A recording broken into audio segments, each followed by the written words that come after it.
আমরা যদি নিজের ক্যাম্পাসে নিরাপদ না থাকতে পারি, সেইখানে আমরা রাস্তায় কিভাবে নিরাপদ থাকবো, সেই প্রশ্ন আমার বিশ্ববিদ্যালয় প্রশাসনের কাছে। কোন শিক্ষক আপনাকে নিয়ে বাজে মন্তব্য করেছে তার বিচার রাজশাহী বিশ্ববিদ্যালয়ের মাটিতে 30,000 শিক্ষার্থী মিলে করবে ইনশাআল্লাহ। ধর্ষকের শাস্তি আজ পর্যন্ত বাংলাদেশের কোন সরকার কিংবা কোন আইন শৃঙ্খলা বাহিনী পরিপূর্ণভাবে কার্যকর করতে পারেনি। আসিয়া ধর্ষিত হয়েছে, আমরা প্রত্যেকে নিজের ভেতর এক একজন আসিয়াকে ধারণ করি। আমরা প্রত্যেকে দিনের পর দিন কোনো না কোনো ভাবে সেক্সুয়ালি মলেস্টেড হই। আমরা ক্যাম্পাসে যখন ঘুরি, রিকশাওয়ালা পর্যন্ত আমাদেরকে টিজ করে, আমাদের বডি শেমিং করে, আমাদের বডি পার্টস নিয়ে উল্টাপাল্টা কথা বলে।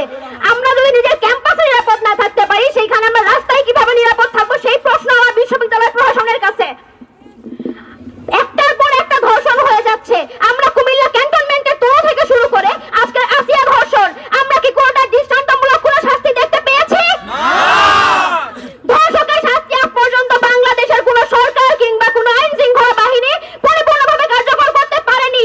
এই ব্যর্থতা বাংলাদেশ সরকারের তথা আইন শৃঙ্খলা ব্যবস্থার। আমি আইন উপদেষ্টা তথা ইন্টারিম গভর্নমেন্টকে পরিষ্কার করে বলে দিতে চাই, আপনারা যদি ধর্ষকের শাস্তি পূর্ণাঙ্গভাবে করতে না পারেন, আপনি ধর্ষককে জনগণের হাতে ছেড়ে দেন। আমার মায়েরা, আমার বোনেরা ধর্ষকের শাস্তি নিশ্চিত করবে। একজন ধর্ষক শুধুমাত্র দৈহিকভাবে একটা মানুষকে, একটা মেয়েকে শেষ করে না। ধর্ষণের কারণে আজকে হয়তো আসিয়া মারা গিয়েছে কিংবা মৃত্যু পথযাত্রী, কিন্তু এমন অনেক ধর্ষিতা বোন আছে যারা বিচার চাওয়ার সাহস পর্যন্ত করতে পারে না। তারা ধীরে ধীরে মনের ভেতর, নিজের ভেতর কুকড়ে কুকড়ে মরে যায় প্রত্যেকটা দিন। একটা ধর্ষিত নারীর জীবনের প্রত্যেকটা দিন কতটা দুর্বিষহ একমাত্র সেই বলতে পারবে। আমরা বা আপনারা অনুধাবন করার চেষ্টা পর্যন্ত করতে পারবো, কিন্তু আমরা পরিপূর্ণভাবে অনুধাবন করার ক্ষমতা আমাদের নাই। অতএব আমি বলবো, আইন উপদেষ্টা তথা ইন্টারিম গভর্নমেন্ট, আপনারা যদি ধর্ষকের শাস্তি বিধান না করতে পারেন, আপনারা নিজেরা পদত্যাগ করুন। দেশের ক্ষমতা জনগণের হাতে ছেড়ে দিন। জনগণ আপনাদের চেয়ে ভালো দেশ পরিচালনা করবে। ধর্ষকের শাস্তি জনগণ নিশ্চিত করবে।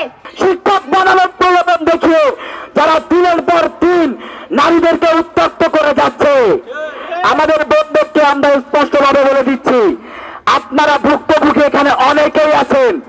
সর্বপ্রথম প্রতিবাদটা আপনার উপর থেকে উঠে আসুক। সর্বপ্রথম আপনি প্রতিবাদ করুন।